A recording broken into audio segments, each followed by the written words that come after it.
सीरियलों का जो लंबा दौर चला और आज की स्थिति ये बहुत छोटी मोटी प्लानिंग नहीं। आज हमें जिस चीज पर फंसाया जा रहा, हम बड़ी बड़ी बातें करते हो, बौद्धिक जगत के लोग बड़ी बड़ी बातें करते हो, लेकिन चुनाव के टाइम पर जो बात ठीक है, जो गरीब तबके के लोग हैं, एन.टी. रामाराव ने 2 रुपए 3 रुपए 2 रुपए किलो का जो गेहूं, 3 रुपए किलो का जो चावल की शुरुआत की। इधर बीच के जो भी राजनीतिक दल है, हम लोग जब गिरधर की कुंडलियां पढ़ते हैं उसमें सीधे लिखा था कि जाकी धन धरती हरी ताहि न कीजे संग, और जाकर राखे ही बने ताकर राख अपन। तो सरकार ने, सत्ता संस्थान में बैठे लोगों ने उस चीज को बड़ी बखूबी से उसका इस्तेमाल करने का काम किया। चाहे आज कोरोना के नाम पर या 500 रुपए का जो खाते में आया हो, चाहे 5 किलो अनाज हो, चाहे हाउस जो प्रधानमंत्री के नाम पर जो है आवास हो, बहुत सी परिस्थितियां हैं और हम लोग लड़ते हैं। लेकिन और जो दिन भर गाली देता है, दिन भर बीजेपी की आलोचना करता है, लेकिन चुनाव के टाइम पर जैसे एक हुआ तो बहुत सी परिस्थितियों पर, और आज तो बड़े पैमाने पर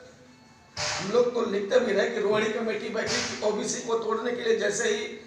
ही बीजेपी की या इनकी सरकार आई, योगी आदित्यनाथ हुए, रोहिणी कमेटी का गठन हुआ। और आज जो बात वो कहते थे, जहां से उनको चुनौती मिल सकती है, जैसे किसान आंदोलन का जिक्र हुआ, किसान आंदोलन में यद्यपि पूरे देश के कमोबेश ज्यादा लोग हैं, लेकिन पंजाब और हरियाणा के किसान सशक्त हैं और उनके पास एक सिस्टम है। क्योंकि लंगर का लंबा इतिहास है, उनका एक सिस्टम है। तो जो सरकार में बैठे लोग हैं कि डिवाइड एंड रूल की जो पॉलिसी है कि ये तो पंजाब और हरियाणा के किसानों का आंदोलन है। मैंने आंदोलन को कम तक एक साजिश के तहत एक किसान से जहां से चुनौती मिल सकती है, उत्तर ये सही है कि बहराइच के भी लोग गए, 2 बस गई, लेकिन ये कहीं नहीं चर्चा आती है बड़े पैमाने पर कि बहराइच का आंदोलन है या उत्तर प्रदेश का आंदोलन है। हाँ, पश्चिमी उत्तर प्रदेश के दिल्ली नजदीक तो बहुत सी चीजों पर, और आज तो जहां से चुनौती आ रही, जहां से चुनौती आ सकती है, उसमें भी एक डिवाइड करने का कि पिछड़ों को भी 3 हिस्सों में बांटा जाए। कभी कभी ये चर्चा आती है कि जिन जातियों को ज्यादा हिस्सा मिल गया उनका नाम उससे बाहर कर दे। तो बहुत से मोर्चे पर हमें लड़ने की आवश्यकता है, बहुत से मोर्चे पर। और भाई आज निजीकरण 2-3 दिन से बड़ा लेटरल चल रहा है कि लेटरल तरीके से ओम बिरला की बेटी आ गई। तो जो 14 साल की क्लीन नौकरी के बाद जो ज्वाइंट सेक्रेटरी होते थे, तो विभिन्न मोर्चों पर हमें लड़ने की, और 1-2 दिन में हम लोग थोड़ा सा बड़े प्रोग्राम के तो आदी हो गए। और सबसे ज्यादा गंदगी जो पढ़ा लिखा व्यक्ति मंच पर तो यहाँ कुछ कहेगा, लेकिन क्रियान्वयन में जब उनका दोहरा आचरण होता है तो उसका सबसे ज्यादा, भाई अपढ़ को तो लोग मानते हैं कि अज्ञान है, वो नहीं, लेकिन जो जानता है और जानने के बाद अगर गड़बड़ियां होती हैं तो उसका जो कमजोर तबका है उस पर ज्यादा दुष्प्रभाव पड़ता है। वो बहुत ज्यादा चर्चा के बिंदु पर नहीं, लेकिन आरक्षण बचाओ का अभियान तभी सफल हो सकता है कि जब हम व्यापक रूप से गैर पढ़े लिखे समाज को, अभी चर्चा है कि हमारा वोट के अधिकार को किस तरीके से या हमें चुनाव लड़ने से किस तरीके से सीमित करने के कौन षड्यंत्र किए जा रहे हैं। लेकिन आज भी बड़े पैमाने पर हम लोगों का जो समाज है अशिक्षित है, और पढ़ा लिखा भी है तो कुशिक्षित भी है, जो है उसको इस चीज की समझाने की जरूरत है, और उसको इस चीज की जरूरत है, और उसको खुद समाज से जुड़ने की जरूरत है। उसको खुद समाज से जरूरत है कि केवल हमारा हिस्सा नहीं मारा जा रहा है, आपके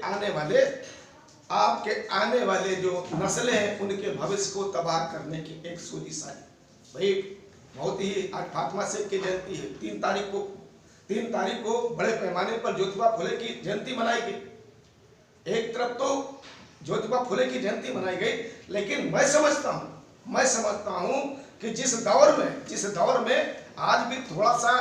जैसे ठाकुर ब्रांड जूते को बड़े पैमाने पर हाईलाइट किया गया, बड़े पैमाने पर एक मुस्लिम, तो कमोबेश एक संदेश ये भी कहीं जाता है कि हम जो चट्टानी एकता होनी चाहिए सामाजिक, या जिन मुद्दों पर जिन मुद्दों के आधार पर हमें तोड़ा जाता है, नफरत पैदा कर जाता है, उसका भी तोड़ कथनी से लेकर के करने तक उनको निकालने की जरूरत है। मैं बहुत ज़्यादा समय न लेते हुए केवल एक चीज कहना चाहता हूँ, हमें विभिन्न मोर्चों पर लड़ने की जरूरत है, विभिन्न मोर्चों पर लड़ने की जरूरत है। जो 500 पाते हैं, जो प्रधान देखे, आज सरकार कहती है कि हमने बहुत कुछ किया, हमने तो जो 70 साल में न किसानों को हमने ये कर दिया। हमें बड़े पैमाने पर ये बताने की जरूरत है, हमें बड़े पैमाने पर बताने की जरूरत है कि कितना किसान का जो है नुकसान हो। और आज बड़े लोग बहुत ही स्पष्ट बात, मैं एक चीज कहना चाहता हूँ, आज जिनके दर्द है 4 अक्टूबर 2006 को स्वामीनाथन आयोग का 5वां प्रतिवेदन आया, अंतिम प्रतिवेदन आया, 1752 पेज का आया। माननीय मुलायम सिंह जी भी थे सदन में, अखिलेश जी भी सदन थे, और ये कह करके पल्ला झाड़ने से काम नहीं चलेगा। बहन जी भी राज्यसभा की सदस्य थी, शरद यादव जी भी थे,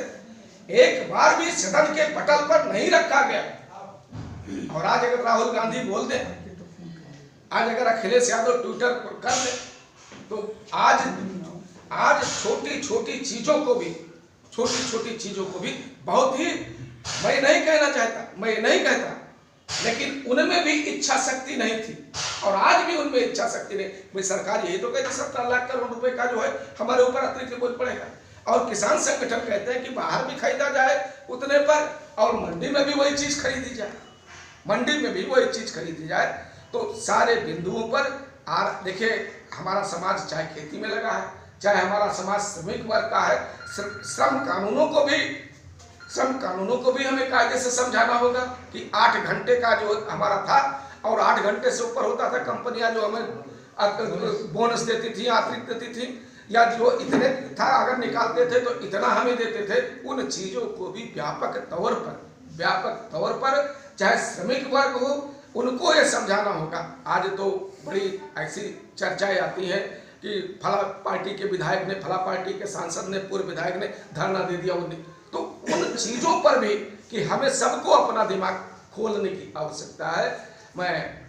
धन्यवाद देते हुए कि आरक्षण बचाओ संघर्ष समिति के सम्मानित राष्ट्रीय अध्यक्ष जी को, कि उन्होंने अपना अमूल्य समय दिया, और निरंतर वो चल रहे हैं। हमारा आपका पहली बार संपर्क है, लेकिन हम लोग भी, और जिस पार्टी में मैं अपना दल में हूँ, अनुप्रिया पटेल जी के साथ, और तमाम ऐसे मुद्दों पर कृषि विधेयक के 5 प्रतिवेदन पर भी मैंने लिख करके वहां से भी ये थोड़ा सा रोक कर, तो हम लोग विचारधारा से या अगर आर्जक संघ हमें पसंद आया तो आर्जक संघ व्यवहार में भी रहेगा, और वो भी रहेगा, और चाहे डॉक्टर साहब हो, चाहे ये दोनों डॉक्टर साहब हो, कनौजिया जी, तो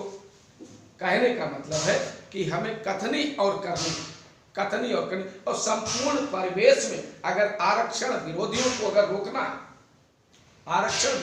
रोकना है, उनसे लड़ना है, तो हमें हर तरीके से दिमाग साफ करने की जरूरत है। हर बिंदुओं पर दिमाग साफ करने की, कथनी करने में अंतर नहीं होना चाहिए। हर बिंदुओं पर सबके दिमाग साफ करने की जरूरत है, और समग्रता से लड़ाई लड़ने की जरूरत है। नमो बुद्धाय, जय भीम, जय भारत।